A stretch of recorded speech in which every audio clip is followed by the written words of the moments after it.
Terlibat pembunuhan berencana, karir sang Inspektur Jenderal Polisi termuda pun berakhir. Perbuatan tersebut adalah perbuatan tercela dan menguatkan tentang pemberhentian dengan tidak hormat Irjen RS dari anggota kepolisian.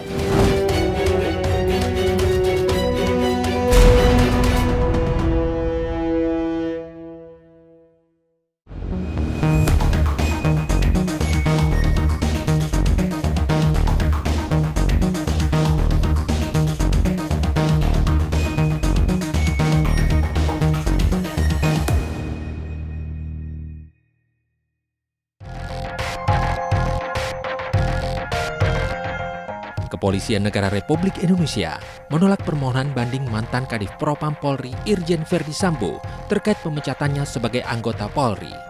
Dengan begitu, Verdi Sambo resmi dipecat dari Polri. Pemecatan ini merupakan buntut dari keterlibatan Verdi Sambo di dalam kasus pembunuhan berencana yang menewaskan Brigadir Nofriansyah Yosua Huta Barat alias Brigadir J. Penolakan permohonan banding diputuskan dalam sidang komisi banding yang dipimpin Irwasum Polri, Komjen Agung Budi Marioto pada 9 September lalu di Mabes Polri, Jakarta. Keputusannya adalah kolektif kolegial. Jadi seluruh hakim banding sepakat untuk menolak memori banding yang diajukan oleh Irjen FS. Perbuatan tersebut adalah perbuatan tercela dan menguatkan tentang pemberhentian dengan tidak hormat Irjen RS dari anggota kepolisian. Sebelumnya Verdi Sambo menjalani sidang etik setelah ditetapkan sebagai tersangka kasus pembunuhan berencana Brigadir J. Tak hanya itu, Sambo juga menjadi tersangka terkait obstruction of justice atau menghalangi penyidikan kasus kematian Brigadir J. Pada 26 Agustus 2022, Komisi Kode Etik Polri memutuskan pemberhentian tidak dengan hormat kepada Verdi Sambo. Namun saat itu Sambo langsung mengajukan banding. Kini karir Sambo di Polri benar-benar berakhir setelah bandingnya ditolak. Dan keputusan sidang banding ini bersifat final dan mengikat. Sudah tidak ada lagi upaya hukum lagi kepada yang bersangkutan. Ini merupakan komitmen dari Bapak Kapolri untuk segera dituntaskan proses terkait kasus-kasus kode etik di Duren 3 yang kemarin. Sosok Verdi Sambo memang masih terus menjadi buah bibir masyarakat Indonesia. Perjalanan karir Sambo di Polri yang cukup pesat dan digadang-gadang penuh prestasi seketika runtuh akibat mendalangi pembunuhan anak buahnya sendiri. Setidaknya ada 5 kasus besar yang ditangani Verdi Sambo selama ia menjadi perwira polisi. Pertama, ada kasus kopi sianida yang menewaskan Wayan Mirna Salihin alias Mirna pada tahun 2016. Saat itu Sambo masih berpangkat AKBP dan menjabat sebagai Wakil Direktur Reserse Kriminal Umum Polda Metro Jaya. Dalam peristiwa yang terjadi pada 6 Januari 2016 ini, korban yakni Mirna disebut meninggal dunia setelah meminum kopi yang tercampur racun sianida.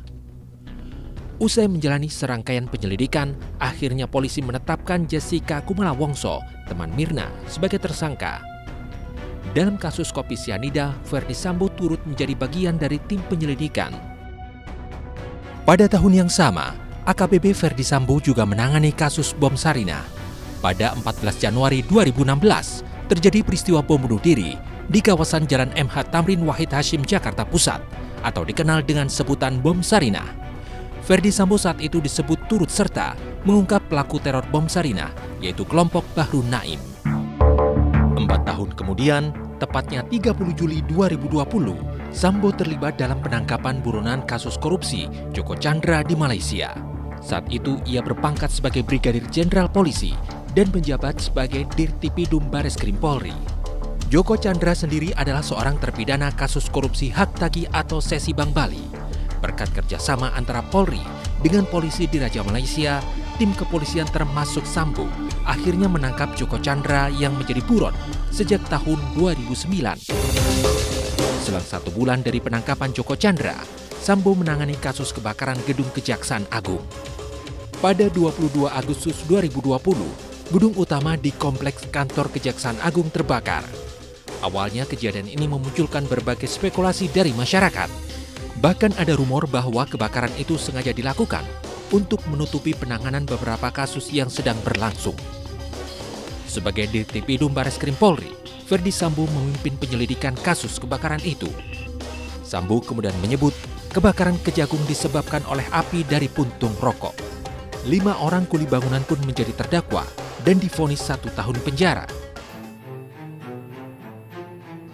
Dari hasil penyelidikan dan penyidikan yang kami lakukan bahwa penyebab kebakaran di gedung Kejaksaan Agung bukan karena hubungan arus pendek, tapi karena open flame.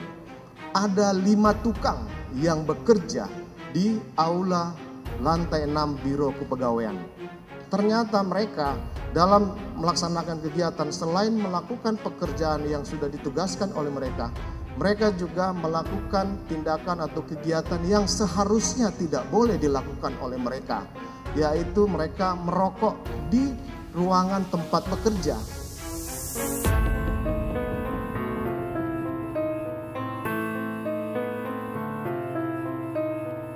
Kesimpulan penyidik bahwa penyebab awal kebakaran di lantai 6 aula Biro Kepegawaian adalah karena kelalaian dari 5 tukang yang bekerja di ruangan aula lantai 6 tersebut. Pada Desember 2020, Ferdi Sambo dihadapkan dengan kasus penembakan 6 laskar FPI yang terjadi di kilometer 50 Jalan Tol Jakarta Cikampek.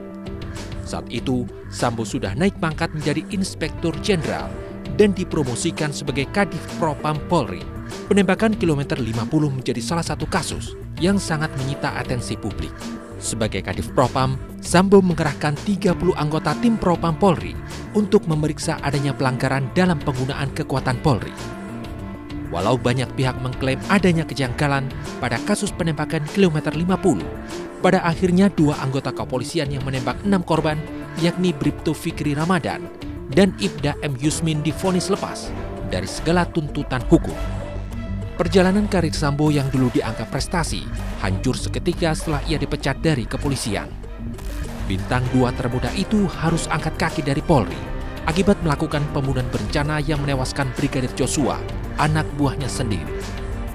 Lalu bagaimana nasib rekan Ferdi Sambo yang diduga turut terlibat menghalangi proses penyelidikan kasus pembunuhan Brigadir J?